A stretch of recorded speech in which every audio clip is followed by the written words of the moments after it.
Hi everyone, my name is Leanne and today I'm going to be bringing you a book haul. So it has been quite a while since I did a book haul on this channel. Obviously any kind of video from me has been pretty sporadic recently, and when I say recently I mean like the past 2 years. But at some point last year I just really dropped off doing book hauls. There was a large volume of books coming onto my shelves from various different areas of my life. There was gifts, there was books from other publishers, I was getting a lot of books from work, and also just, you know, I have no self-control when it comes to acquiring books, so there were a lot of books coming in and I didn't really have the time to haul them. But I would like to get back in the swing of updating you guys on what has come onto my shelves. I'm not going to be going back and hauling all of the books that I have acquired between my last haul and this one because that would just be too much.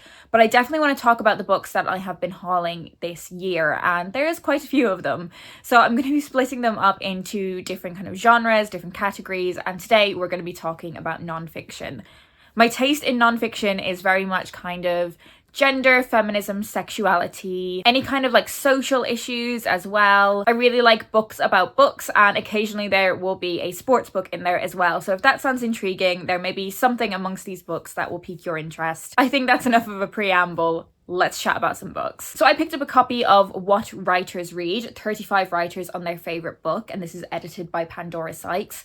And that's, you know, pretty Ron Seal. It's pretty much what it says on the tin there. There are 35 writers featured in this book telling us about their favourite book. For that reason, I think it will be such a cozy read. As I said, I love books about books. I love hearing writers talk about what books they loved. Like, I love the Your Booked podcast, and there are so many fantastic writers that I really love included in this, like Marion Keyes, Benjamin Zephaniah, George the Poet, Emma Dabiri is in here, Lisa Taddeo. There are so many writers in this, and as I said, I think this will be such a cozy read. So part of me wants to leave this to read in kind of like the winter months, December, Christmas time, because it seems like it would be so cozy, but I don't know if I'll be able to resist until then. I also picked up a copy of The Gender Games by Juno Dawson. You may know Juno Dawson from her fiction writing. In recent times, she's probably most well known for Her Majesty's Royal Coven, which is a book that I absolutely loved, and I have really enjoyed all of the books that I've read from her.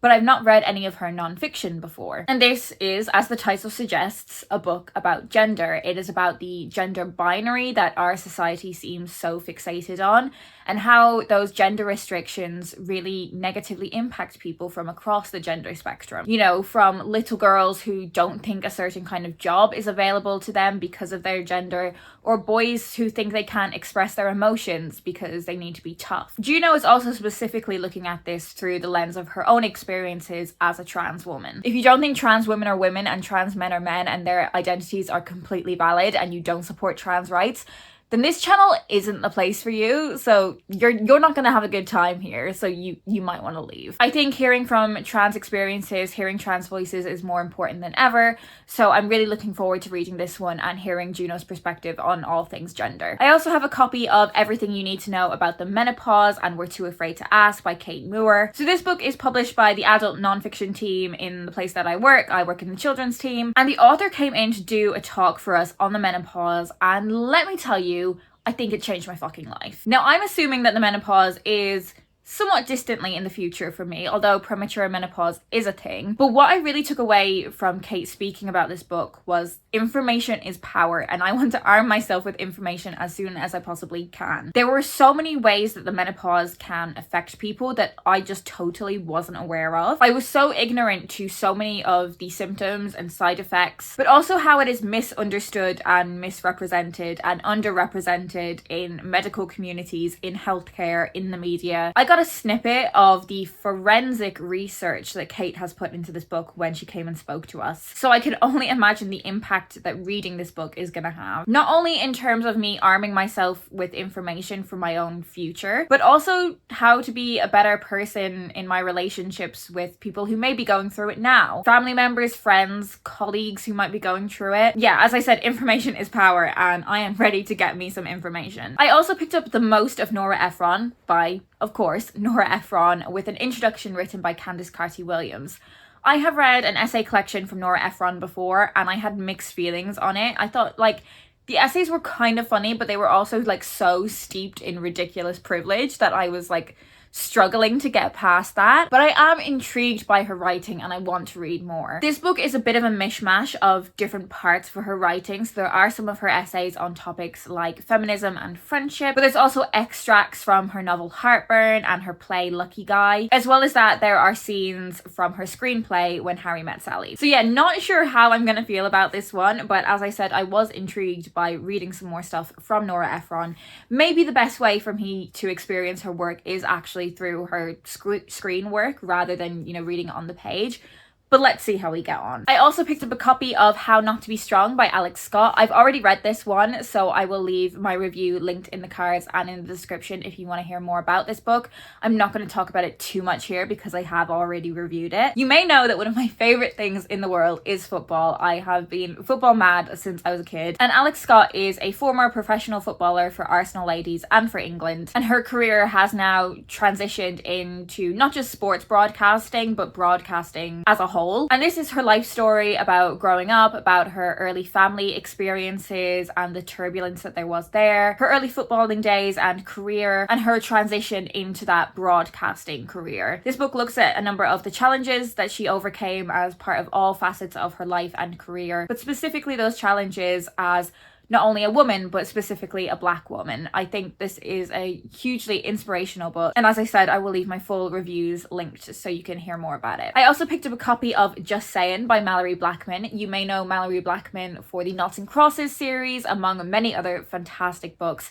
I absolutely loved that series. I think it's one of the greatest series of books that I have ever read. And this is the life story of the author behind that series, Mallory Blackman. I think she is such an interesting person from the kind of little snippets that I've heard about her life here and there, but I don't really know her full story, and I'm really excited to learn more about her life. I believe this book specifically looks at her life in terms of how her experiences growing up in South London shaped her to become the writer that she is now, the fucking incredible writer that she is now. I have such high expectations for this one. I think it's going to be brilliant, and I love when a memoir is written by an author. Like, don't get me wrong, I love a celebrity memoir, but I love memoirs from writers. They are just always written so fantastically. Would it be a Leanne Rose nonfiction video if there was not a book about sex? Losing It, Sex Education for the 21st Century by Sophia Smith Gaylor is the latest addition to my sex book collection. So this is a book that is specifically about kind of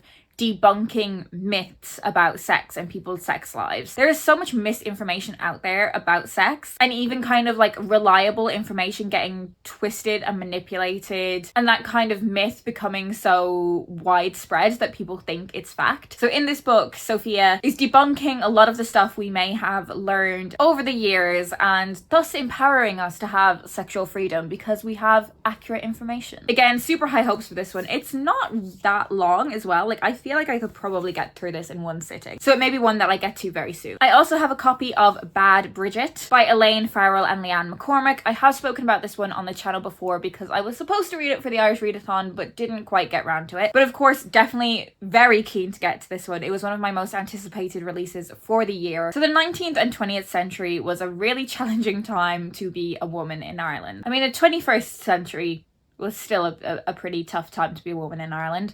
But at this time, the 19th and early 20th century, there was a huge amount of immigration from Ireland to North America. That's why so many American people like to say that they're Irish American, because that's where their ancestry comes from. And this is a book about the Irish women who found themselves in a bit of trouble with the law. It looks at the social circumstances that led them to this life of crime and just all of the different shenanigans that they got up to. I recently read The Five by Hallie Rubenhold, which obviously a very different book to this one, but it's really whet my appetite for reading more about the lives of women from history, so very excited to read this one. I also picked up a copy of I'm Glad My Mom Died by Jeanette McCurdy. This is another one that I have already read and reviewed, so as I said, we'll leave that linked in the cards and in the description if you want to hear my full thoughts on this. But this is of course the memoir that everyone has been reading from Jeanette McCurdy, who is probably most well known for her role as Sam on iCarly. It's a book about how she got into acting and the pressures that she faced while in that career, and also the very complicated and abusive relationship that she had with her mother. Lots of people have obviously been reading this one. It's hugely impactful, and as I said, if you want to hear more of my thoughts, I have included them in a wrap-up. And finally, I have a book about my beloved Manchester United. This is Manchester United, the Treble and All That by Matt Dickinson. If you're not interested in the football books, feel free to click off now. It's been lovely having you. And if you're still here, thank you so much for sticking around. So 1999 is a really significant year in the history of Manchester United. It is the year that we won the treble. So I don't know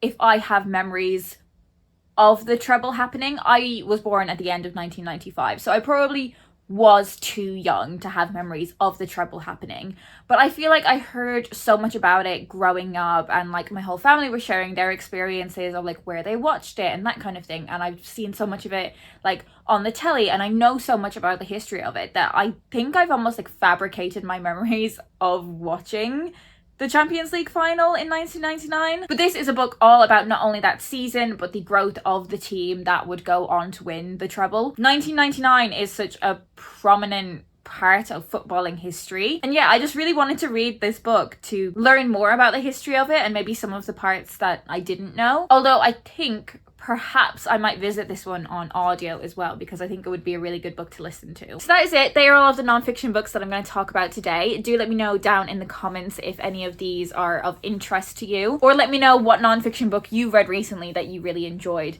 If you want to let me know you're here and you don't have anything specific to say, leave me a football emoji so I know that you're one of the few people that would have stuck to the end of the football book. That's it for me today. I hope you guys are doing well, and I will speak to you in my next video.